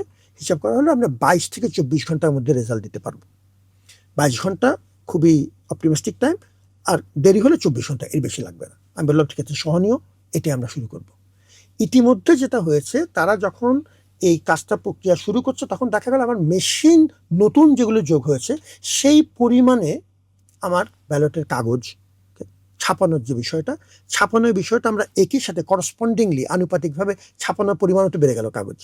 সেই কাগজ যেটা বাড়ানোর বিষয় ছিল সেটা তারা ভেন্ডারদের মধ্যে আলোচনা করে সেটা তারা নীলক্ষেতের একটা নির্দিষ্ট প্রেস থেকে ছাপানোর কাজটা করছে। ছাপানো, যেটা বললাম, যেখানেই ছাপান তার সাথে সুরক্ষা কোনো সম্পর্ক নেই, কিন্তু ছাপানোর ব্যবস্থা আছে। এই তথ্যটি আমরা 18 ঘন্টা পর্যন্ত জানতাম না। এই তথ্যটি আমাদের তখন তারা আমাকে জানায়নি, এবং সেই জন্য কিন্তু ভেন্ডার অফিসিয়ালি চিঠি লিখে আমাদের কাছে ক্ষমা প্রার্থনা করেছে। আমরা সাথে সাথে যেটা করেছি, জানার পরে যখন হলো ঠিক আছে, তখন সেটা আবার সুরক্ষা কোড যোগ করা থেকে আরম্ভ করে পুরো প্রক্রিয়াটা আবার একই প্রক্রিয়া এনেছি, তাতে কোনো ব্যত্যয় কিছু হয়নি। কিন্তু এই যে তথ্যটা যে আমি আপনাকে জানাতে পারিনি, যেটা এখানে আমাদের কিছু হয়েছে গাজীপুরে, আর একটা অংশ এখানে যেটা হয়েছে সেটা হচ্ছে মূলত নতুন মেশিন যুক্ত করার কারণে আনুপাতিকভাবে এটা, সেই তথ্যটা আমাদেরকে তখন জানানো হয়নি। যখনই আমরা এটা নিয়ে কথা উঠলে, আমরা যখন প্রেস থেকে কিছু এরকম রিপোর্ট পেলাম, আমরা সাথে সাথে ভেন্ডরকে এনে জিজ্ঞেস করে থেকে রেকটিফাই করার চেষ্টা করেছি। এটা তাতে আমাদের মূল প্রক্রিয়াটা কোনো ক্ষতি হয়নি, কিন্তু তাকে সাথে সাথেই আমরা জবাবদিহিতার আওতায় এনেছি, এবং তখন তিনি লিখিতভাবে ক্ষমা প্রার্থনা করে চিঠি দিয়েছেন, এবং সেটি আমি পাবলিকলি সংবাদ সম্মেলনে আমি সমস্ত সাংবাদিকদের হাতে হাতে দিয়েছি সেই চিঠি, এবং বলেছি ভেন্ডার রেডি আছে, তাকে জিজ্ঞেস করতে পারেন, প্রশ্ন জিজ্ঞেস করতে পারেন। সুতরাং এটাকে একটা হাইপ যারা করার চেষ্টা করেন, এটা মূলত রাজনৈতিক কারণে করেন। আমরা এটা নিয়ে তার স্বাধীনতা আছে যে কোনো সমালোচনা করার, আমরা জনপরিসরে চাকরি করি, যে কোনো রকম সমালোচনা সহ্য করতে রাজি আছি, কিন্তু এটার সাথে নীলক্ষেতের এটাকে একটা আউট অফ প্রপোর্শন গল্প বানানোর যে একটা প্রবণতা, এটা মূলত রাজনৈতিক। এটার সাথে মূল প্রক্রিয়ার সুরক্ষার কোনো পার্থক্য হয়নি। জি স্যার, অনেকে আপনাকে বলে থাকে যে আপনি যখন ঢাকা বিশ্ববিদ্যালয়ের ভিসি হয়েছিলেন তখন ৩৬ পৃষ্ঠার একটা বিশাল সিভি জমা দিয়েছিলেন। তো এটা নিয়ে অনেকে আবার ঈর্ষান্বিত হয়, অনেকে এটা নিয়ে একটু সমালোচনা করে থাকে। তো আপনার কাছ থেকে জানতে চাইবো যে ব্যাপারটা কি আসলেই সত্যি কিনা? আপনি কি ৩৬ পৃষ্ঠার সিভি জমা দিয়েছিলেন কিনা? এটা সত্যি যে আমার খুব বিনীত হয়ে বলছি, আমি ব্যক্তিগত কথা বলতে একটু অস্বস্তি ফিল করি। আমার সিভি আসলে 36 পৃষ্ঠা, এখন হয়তো আরেকটু বেড়েছে। এটা খুব একটা বড় ব্যাপার আসলে না। এটা কেন না, কারণ আমি অনেক রকম জীবনে অনেক রকম কাজকর্ম করেছি। আমি আমার একটা বড় অংশ কেটেছে প্র্যাকটিসিং ম্যানেজার হিসেবে। একটু বিনীত হয়ে বলছে কথাটা, সে জাতিসংঘের প্রতিষ্ঠান, আন্তর্জাতিক অনেক প্রতিষ্ঠান, তারপরে পৃথিবীর বিভিন্ন বিশ্ববিদ্যালয়ে 4টে বিশ্ববিদ্যালয় চাকরি বাকরি করে তারপরে আমি চট্টগ্রাম বিশ্ববিদ্যালয় হয়ে ঢাকা বিশ্ববিদ্যালয় ইত্যাদি এবং দেশের নাম করেছি। সুতরাং এক নির্দিষ্ট পরিসরে এটার কলেবর বেড়েছে, এটা সত্যি। এবং যেহেতু আমি কর্পোরেট জগতে একটা লম্বা সময় কাটিয়েছি, ওই তুলনামূলকভাবে ওটার বিস্তারিত যেহেতু বিবরণ দিতে হয়, যেন কলেবরের পরিমাণ বেড়েছে। আর পাবলিকেশন এগুলোতে কিছু আছেই। সুতরাং আসলেই সত্যি কথা। কিন্তু আমি আসলে কোনো অফিসিয়ালি কোনো কাগজ জমা দিইনি। এটা মূলত ছাত্ররাই সংগ্রহ করেছে, আর আমাদের এগুলো সব পাবলিকলি অ্যাভেলেবল তথ্যগুলো ছাত্ররাই সংগ্রহ করেছে, তারাই জমা দিয়েছে। যখন সরকারি তরফ থেকে আমাকে অ্যাপ্রোচ করা হলো, এবং আমার যদি মনে আছে যে আমাদের মাননীয় তৎকালীন শিক্ষা উপদেষ্টা মহোদয়, আমাদের অনেকেরই তিনি শিক্ষক, তো প্রফেসর ওয়াহিদুদ্দিন মাহমুদ, তিনি আমাকে প্রাথমিকভাবে বললেন যে তুমি কি এটাকে আগ্রহী হবে কিনা। তো তখন এটাকে অফিসিয়াল প্রসেসের মধ্যে দিয়ে এটা গেছে। তো হ্যাঁ, এটা ৩৬ মিনিটের কথা আসলে সত্যি। জি স্যার, আপনার কর্মজীবন তো অনেক সাফল্যমণ্ডিত। আপনার ছাত্রজীবন সম্পর্কে আমরা জানতে চাই। আপনার ছাত্রজীবনে এমন কোনো স্ট্রাগলিং এর কাহিনী ছিল কিনা বা কোনো ইন্সপায়ারিং গল্প ছিল কিনা? হ্যাঁ, এটা খুব বিনীতভাবে বলছি, মানে আমি একটু অস্বস্তিও ফিল করি। প্রথম কথা হচ্ছে, আমি বিভিন্ন পরীক্ষায় মোটামুটি একরকম প্রথম হয়েছি এসএসসি। আমাদের সময় কুমিল্লা শিক্ষা বোর্ড বলতো, তো তখন চট্টগ্রাম শিক্ষা বোর্ড আলাদা ছিল না। তো আমি চিটাগং গভর্নমেন্ট হাই স্কুলে ছাত্র ছিলাম। তার আগে আমি এখানে উইলস লিটল ফ্লাওয়ারে কিছুদিন পড়াশোনা করেছি একদম ছোট অবস্থায় ঢাকাতে। তারপরে রাঙামাটিতে কনভেন্ট স্কুলে কিছুদিন পড়েছি। তারপরে আমার বাবা একটি সরকারি কর্মকর্তা ছিলেন উচ্চ পর্যায়ে, তো বিভিন্ন সময় তার সাথে আমাদের বিভিন্ন জায়গায় যেতে হয়েছে। তারপর চিটাগং গভর্নমেন্ট হাই স্কুল, তারপরে চিটাগং কলেজ, তারপর চট্টগ্রাম বিশ্ববিদ্যালয় হয়ে আমি বিদেশে চলে যাই। ঢাকাতেও ইনস্টিটিউট অফ পার্সোনাল ম্যানেজমেন্টে ছিলাম। আমি এসএসসি, এইচএসসি, অনার্স এবং মাস্টার্স এই চারো পরীক্ষাতেই প্রথম হয়েছিলাম। আহ, তো আমাদের সময়ে প্রথম হওয়া মানে ওই অনেক ছাত্রের মধ্যে প্রথম প্রথম হতো, তখন একটা সাদা সাংবাদিকরা আসতো যে মা বাবাকে পাশে নিয়ে একটা ছবি তোলা। তো ওরকম একটা কালচার ছিল। তো আমার ওই সময়টা আমার একরকম আনন্দে কেটেছে, এটা এটা এটা সত্যি কথা। এবং যেটা হয় যে একটা পর্যায়ে যে আপনি যখন একবার প্রথম হলেন, দ্বিতীয়বার প্রথম হলেন, তখন আপনি নিজের সাথে কম্পিট করা শুরু করেন, আজকে দেখি পথটা ধরে রাখা যায় কিনা। প্রথমবার যখন এটা হলো আমি নিজে একটু সারপ্রাইজ হয়েছিলাম যে ঠিক আছে, আমরা একরকম কঠিন পরিশ্রম করেছি, এটা ঠিক আছে, কিন্তু আমি প্রথম হব এটা তো আসলে কেউ ওইভাবে একদম নিশ্চিত করতে পারে না। তাই এটা আমার জন্য একটা সারপ্রাইজ ছিল, আমার জন্য অনেকটা আমি এটা অনেক মানুষের দোয়াও মনে করি। কিন্তু এই কথাটা পরিষ্কার বলা দরকার, এগুলোর মধ্যেও কিন্তু পরিশ্রম হচ্ছে আসল। পরিশ্রম হচ্ছে 90 ভাগ, আর মেধা হচ্ছে বাকিটুকু। লুব্রিকেন্ট টাকাটা কাজ করবে, হয়তো এগিয়ে দেবে, কিন্তু শুধু পরিশ্রম, শুধু মেধা দিয়ে আপনি একটা নির্দিষ্ট পর্যায়ে বেশি কাভার করতে পারবেন না।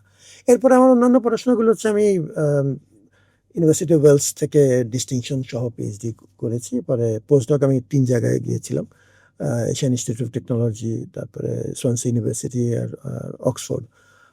অক্সফোর্ডে আমি কুইন এলিজাবেথ হাউসে ছিলাম, বেলুয়েল কলেজের সাথে অ্যাটাচড। তো অক্সফোর্ডের সাথে আমার পরবর্তীতেও একটা নির্দিষ্ট সময়ে কিছুদিন পরপরই তাদের সাথে আমার বিভিন্ন পর্যায়ে যোগাযোগ ছিল। এই তো পড়াশোনা। জি। শিক্ষা জীবনের মধ্যে এমন কোনোদিন কোনো মুহূর্ত ছিল কিনা যখন মনে হয়েছে যে না পড়াশোনা খুবই কঠিন বা এটা আপনার জন্য ম্যানেজ করা খুবই কষ্টকর হয়ে যাচ্ছে? আমি গড়পড়তা প্রথম দিকে আমি খুবই সাধারণ মানে ফলাফল বিবেচনা করি সাধারণ মানে ছিলাম আমি। ক্লাস 8-এ আমাদের সময় একটা বৃত্তি পরীক্ষা ছিল, তো আমি হঠাৎ করে ক্লাস 8-এ বৃত্তি পেলাম। তো তাতে আমার এরকম একটা অনুপ্রেরণা এলো। আমি কিন্তু কোনো সময় অতটুকু কম্পিটিশন পর্যায়ে যেতে পারবো এটা আমি কোনো সময় মনে করিনি, আসলে এটা বাস্তবতা। কিন্তু আমি পরবর্তীতে পড়াশোনাতে ওই আনন্দটা পাওয়া শুরু করলাম যে আমার পড়তে ভালো লাগছে, এটা বিরক্ত হচ্ছে না। এবং কঠিন পরিশ্রম আমার যদিও মনে আছে যে ঘুম যেন না আসে, আমরা টুলে বসতাম, কারণ পিছনে যদি হেলান দিতে হয় তাহলে ঘুম চলে আসতে পারে। কঠিন পরিশ্রম, ধারণা গড়পড়তা 9 থেকে 11 ঘন্টা করে আমরা তখন পড়তাম। প্রতিদিন? হ্যাঁ, অলমোস্ট অলমোস্ট। আর সারা বছরও তো একটু উঠানামা করতো, 6-7 ঘন্টা থেকে 9 থেকে 11 ঘন্টা, কিন্তু গড়ে এটা ছিল। আমি এই কথাটা খুব ব্যাখ্যা করে বললাম এই কারণে মানুষ রেজাল্ট শুনে মনে করতে পারে যে খুব মেধাবী। মেধাবী এটা আপেক্ষিক, কিন্তু মূল শক্তিটা কিন্তু পরিশ্রম। পরিশ্রম। এমনকি আহ, আমরা যখন পিএইচডি পর্যায়ে কাজ করি, আহ, ওই সময়ে মূলত আমরা পড়াশোনার বাইরে কিছুই করতে পারিনি। একটা পর্যায়ে আমার স্কলারশিপ শেষ হয়ে গেল, এবং আমার বন্ধু এবং স্ত্রী, তার একটা বিরাট অবদান আছে এক্ষেত্রে। তিনি চাকরি করে আমাকে অনেক বছর চালিয়েছেন। আচ্ছা। একটা পর্যায়ে যেটা আমি এই পড়াশোনার বাইরে আর কোনো দিকে মাথা তোলার সময় পেতাম না। তো বহু মানুষের অনেক অবদান আছে আমাদের, আমার মা, আমার বাবা, এদের অনেক অবদান আছে আমাদের জীবনে, এবং আমি সেজন্য সবার প্রতি খুব কৃতজ্ঞ। এটা করতে যে কথাটা একটু সামিরা, আমার একটু উল্লেখ করা প্রয়োজন। জীবনে প্রত্যেকবার আসলে ফার্স্ট না হলেও চলে, আপনি একবার যদি সেকেন্ড হন এমন কোনো মহাভারত অশুদ্ধ হবে না। কিন্তু আমরা প্রত্যেকবার ফার্স্ট হতে যে যেটা সমস্যা হয়েছে সেটা হলো যে আমরা পরিবারকে কোনো সময় দিতে পারিনি। আমরা আমাদের নিজের জন্য পড়াশোনার জগতের বাইরে তেমন কোনো সময় বের করতে পারিনি। আমার মনে হয় ওয়ার্ক এবং লাইফের একটু ভারসাম্য দরকার আছে। যদি উইথ দ্য অ্যাডভান্টেজ অফ হাইন্ডসাইট নাও, যদি সুযোগ থাকতো তাহলে আমি হয়তো আরেকটু ব্যালেন্স করতাম। ঠিক আছে, একবার সেকেন্ড হলাম, এই সময়টুক পরিবারকে দিই, ওই এটা করতে পারলে ভালো লাগতো।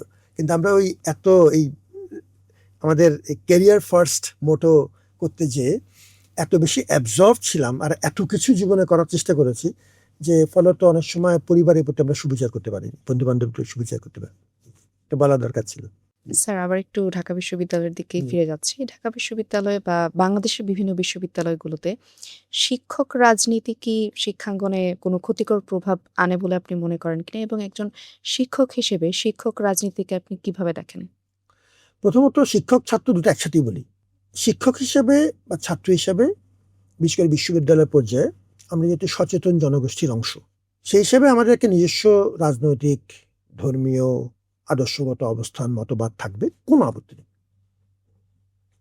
সমস্যাটা হচ্ছে যখন আমি বাইরের একটা প্রতিষ্ঠানের, একটি বহিস্থ রাজনৈতিক প্রতিষ্ঠানের তল্পিবাহক হিসেবে কাজ করব। সমস্যাটা ওখানে। আমি আমার স্বকীয়তা বজিয়ে রেখে আমার বিশ্ববিদ্যালয় উন্নয়নের জন্য আমি আমার মতো করে রাজনীতি করলাম। বিশ্ববিদ্যালয়ের কাঠামোর ভেতরেই আমাদের 1973-এর যে কাঠামো, অধ্যাদেশী যে কাঠামো, যেমন ডাকসু, হল সংসদ নির্বাচন, আমাদের সিনেট আছে, সিন্ডিকেট আছে, আমাদের শিক্ষক সমিতি আছে। একটা রাজনৈতিক কাঠামো এবং গণতন্ত্র চর্চার যে সুযোগ আমাদের নিজস্ব অধ্যাদেশের মধ্যেই আছে। আমি যদি অতটুকুর মধ্যে থাকি, কোনো অসুবিধা নেই। আমি রাজনীতি করব আমার জন্য, আমার ক্যাম্পাসের জন্য, আমার ছাত্রের ভালোর জন্য, আমার পেশার ভালোর জন্য, অসুবিধা নেই। আমি রাজনীতি করব আরেকজনের স্বার্থ রক্ষা করার জন্য, যার সাথে বিশ্ববিদ্যালয়ের কোনো সম্পর্ক নেই। আমি রাজনীতি করব বাইরের একটা প্রতিষ্ঠানের পতাকা বহন করবার জন্য, আপত্তি আছে। শিক্ষক হিসাবে এই ধরনের রাজনীতি, যেটাকে সহজ ভাষায় আমরা বেজুর বৃত্তির রাজনীতি বলি, বহিস্থ প্রতিষ্ঠানের রাজনৈতিক স্বার্থ রক্ষা করে আমি কোনো কোনো ক্ষেত্রে সরাসরি আমার বিশ্ববিদ্যালয়ের স্বার্থ কম্প্রোমাইজ করে জলাঞ্জলি দিয়ে আমি একটা বাইরের প্রতিষ্ঠানের ভালো মন্দ এখানে রোপণ করার চেষ্টা করব, এই রাজনীতির আমি ঘোরতর বিরোধী। আমাদের অনেক বড় সমস্যাগুলোর মূলে এই জাতীয় রাজনীতি আছে, ছাত্রদের ক্ষেত্রেও শিক্ষকদের ক্ষেত্রেও আছে, এবং সেটা রাতারাতি দূর হবার নয়। এটার জন্য সামাজিক একরকম একটা চুক্তি দরকার, সমঝোতা দরকার, যে বিশ্ববিদ্যালয় পর্যায়ে আমার মূল স্টেক হোল্ডাররা, আমার অভিভাবকরা, আমার সহকর্মী শিক্ষকরা, আমার ছাত্ররা, সমাজের শ্রেণী পেশার মানুষ। ঢাকা বিশ্ববিদ্যালয় কিন্তু জনতার বিশ্ববিদ্যালয়। আমাদের ডাকে বহু মানুষ এগিয়ে আসেন, তাদের প্রত্যেকের আমাদের সম্পর্কে কথা বলার অধিকার আছে। তাদের সাথে আমাদের একরকম একটা সমঝোতায় যেতে হবে যে কি ধরনের রাজনীতি আমরা ক্যাম্পাসের ভেতর রাখবো। এবং এটার জন্য একটা কথা একটু উল্লেখ করছি খুব বিনীতভাবে, আমরা দুবার এটা পদক্ষেপ নিয়েছিলাম আমাদের সীমিত সময়ের মধ্যে। প্রথম দিকেই আমরা দেশ বরণ্য কিছু মানুষ, একজন তো সম্প্রতি প্রয়াত হলেন শ্রদ্ধেয় প্রফেসর আবুল কাশেম ফজলুল হক, তিনি সহ দেশ বরণ্য কিছু মানুষকে নিয়ে আমরা একটা কমিটি করে দিয়েছিলাম। তারা কাজ শুরুও করেছিলেন, কিছুটা এগিয়েছিলেন, পরে শারীরিক অসুস্থতার কারণে আর বেশি যেতে পারেননি। প্রফেসর তাহমিদা বেগম ছিলেন, খুব নাম করা মানুষ ছিলেন। তাদেরকে আমরা বলেছিলাম যে এই বিশ্ববিদ্যালয় পর্যায়ে রাজনীতির রূপরেখাটা কেমন হয়েছে, আপনি সমাজের বিভিন্ন অংশীদারদের সাথে কথা বলে আমাদেরকে পরামর্শ দেন। ওটা কিন্তু অসমাপ্ত অবস্থা আছে, বাতিল হয়নি। আরেকটা কাজ আমরা ডাকসুর ঠিক আগে আগে করেছিলাম, সেটা হচ্ছে হল পর্যায়ে, ক্যাম্পাস পর্যায়ে ছাত্র রাজনীতির সীমারেখা কি হবে। ছাত্র সংগঠন, 23টি সংগঠন আমাদের এখানে বর্তমানে কার্যকর আছে, তাদের প্রত্যেকের সাথে সিরিজ অফ মিটিং শুরু করেছিল আমাদের তৎকালীন আমাদের প্রভোস্ট স্ট্যান্ডিং কমিটির চেয়ারপারসন হিসেবে আমাদের প্রফেসর মামুন, বর্তমানে সম্মানিত সদস্য ইউজিসি, তার নেতৃত্বে আমরা দায়িত্ব দিয়েছিলাম, আমি ভাইস চ্যান্সেলর তাকে দায়িত্ব দিয়েছিলাম যে আপনি এটা একটু দেখেন, সবাইকে নিয়ে বসে ছাত্র সংগঠনগুলোর সাথে মিলে বসে একটা রূপরেখা তৈরি হোক সমঝোতার ভিত্তিতে, যে আমরা এই জিনিসগুলো করব, ডুজ অ্যান্ড ডোন্টস, এই জিনিসগুলো করব না। এই উদ্যোগটুক চালিয়ে নেওয়া খুবই জরুরি। এখন যেহেতু আবার একটু উত্তেজনা ছড়িয়ে পড়ছে, একটু বিভিন্ন জায়গায় ক্যাম্পাসগুলোতে একরকম একটু কিছুটা আবার আগের মতোই কিছু উত্তেজনা ছড়িয়ে পড়ার ভাব দেখা যাচ্ছে। এখন আমাদের আলোচনাটা চালিয়ে নেওয়া খুব জরুরি। আপনি কথা তুলেছেন, ধন্যবাদ জানাই, গুরুত্বপূর্ণ। স্যার, আপনার সময় যেহেতু ডাকসু নির্বাচন হয়েছিল এবং পরবর্তীতে আমরা শুনেছি যে ডাকসু নির্বাচনের পরে যখন নেতৃবৃন্দ দায়িত্ব গ্রহণ করেছেন তখন আ আপনি তখন ভাইস চ্যান্সেলর হিসেবেই ছিলেন এবং আপনার প্রশাসন তখন ছিল। কিন্তু ডাকসু নির্বাচনে নির্বাচিত নেতৃবৃন্দ বলেছেন যে তারা প্রশাসনের কাছ থেকে সহযোগিতা পাচ্ছেন না, বিশ্ববিদ্যালয় প্রশাসন তাদেরকে সহযোগিতা করছে না। তো আপনার কাছে প্রশ্ন যে কেন বিশ্ববিদ্যালয় প্রশাসন থেকে এরূপ আচরণ করা হয়েছিল শিক্ষার্থীদের সাথে বা ডাকসুর যারা নেতৃবৃন্দ ছিলেন তাদের কাছে কি আসলেই কোনো সহযোগিতা করা হয়নি? প্রথম কথা হচ্ছে আ ডাকসুরকে আমি টেবিলের এপার আর ওপার কোনো সময় মনে করিনি। ডাকসু আমাদের অধ্যাদেশের একটা গুরুত্বপূর্ণ অংশ। বহু বছর পর যদিও ২০১৯ সালে একটা অসমাপ্ত ধরনের ডাকসু হয়েছিল। প্রকৃত প্রস্তাবে প্রায় ২৯ বছর পর আমরা একটা নতুন ডাকসু করেছি। আমি তো কোনোদিন চাইব না যে আমার সন্তান ওকে দুর্বল হোক। অতএব এরকম কোনো ঘটনা হয়েছে বলে আমি আসলে জানি না। যদি কোনো ভুল বোঝাবুঝি হয়ে থাকে সেটা আমরা আলাপ করতে রাজি আছি। ডাকসুকে আমি সবসময় সহযোগী হিসেবে দেখেছি। সবসময় সহযোগী দেখেছি। ডাকসুকে কেন্দ্র করে ৩ টা জিনিস উদাহরণ দিই। আমাদের বাজেটের সাংঘাতিক অপ্রতুলতা আছে। আর বহু বছর ডাকসু না থাকার কারণে আমাদের বাজেটের আর হিসেবও ছিল না। আমরা কিছু বিশেষ বরাদ্দ তাদেরকে দিলাম। খুব সামান্য কিন্তু দিলাম। আমাদের যেহেতু টাকা তো পুরা ইউনিভার্সিটির ডেফিসিটে চলে। অ্যাট এনি গিভেন টাইম আমাদের প্রায় সব মিলিয়ে ৬০ কোটি টাকা ডেফিসিট থাকে। তার মধ্যে আমরা তাদেরকে টাকা দিয়েছি। আমরা এটা চেষ্টা করেছি সমাজ থেকে রিসোর্স মোবিলাইজ করতে। ডাকসুকে সাথে নিয়ে ডাকসু যে অনেক বড় বড় প্রজেক্টগুলো করেছে আমরা কিন্তু এগুলো প্রশাসনের মাধ্যমে তাদেরকে সাথে নিয়েই করেছি। তাদের সাথে নিয়ে যেয়ে এনেছি। তো আমি মনে করি যে ডাকসুকে সহযোগী প্রতিষ্ঠান প্রশাসনের জন্য এবং আমরা সবাই মিলে বাইরে থেকে রিসোর্স মোবিলাইজেশন থেকে আরম্ভ করে একসাথে করব।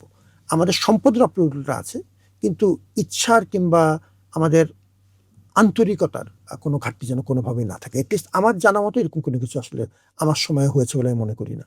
স্যার, আমরা দেখেছি যে একটা ছবি এসেছিল আমাদের সামনে সেখানে আমরা দেখেছি যে আপনি আপনার মেয়ের সাথে সাগর তীরে বড়শি দিয়ে মাছ জি। ধরছেন। তো ওইটা কি আপনার শখ কিনা সে সম্পর্কে জানতে চাই। আর আপনার মেয়েকে কতটুকু সময় দেয়া হয় সারাদিনের ব্যস্ততার মধ্যে?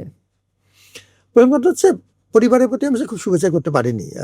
ফাতিহা আ কে যত সময় দিলে আমি খুশি হতাম, তত সময় তাকে আমি দিতে পারিনি। এবং আমার এই চাকরির কারণে তার উপরেও অনেক রকম নানাভাবে তার উপর অনেক বিপদ-আপদ এসছে। সাইবার বুলিং এর কঠিন সাইবার বুলিং এর শিকার হয়েছে। কোনো ক্ষেত্রে তাকে গাড়িতে রীতিমতো ফলো করা হয়েছে। আ আমি আমাদের আইনশৃঙ্খলাকারী বাহিনীকেও ধন্যবাদ জানাই। তারা আমাকে অনেকবারই এ ধরনের পরিস্থিতিতে সহযোগিতা করেছেন।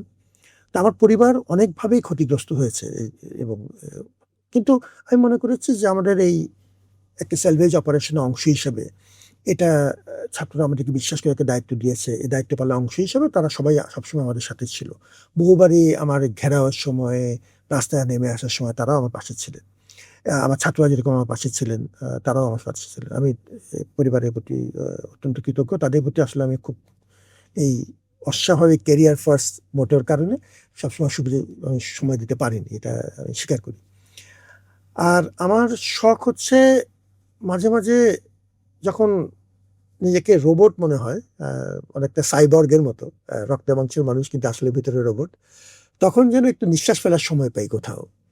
তো এটা আমার পর্যায়ে আমার তো দিন শুরু হয় সাধারণত ৩:৩০ টার দিকে, রাত্রে ৩:৩০ টায়। তারপর তো আর আমার ঘুমানোর সুযোগ থাকে না। তো ঢাকা ইউনিভার্সিটির ক্ষেত্রে এটা লিটারেলি আমি ৩ ঘন্টা ৪ ঘন্টা এরকম ঘুমাতাম। আর বাকি সময় জেগে থাকতে হতো। তো তার যে ট্যাক্সেশনটা শরীর এবং মনের উপরে কনস্ট্যান্ট ট্রমার মধ্যে থাকা। তো তার একটা উপায় হিসেবে আমি কিছু মাছ-টাছ ধরতাম এবং মনটা একটু হালকা হওয়া।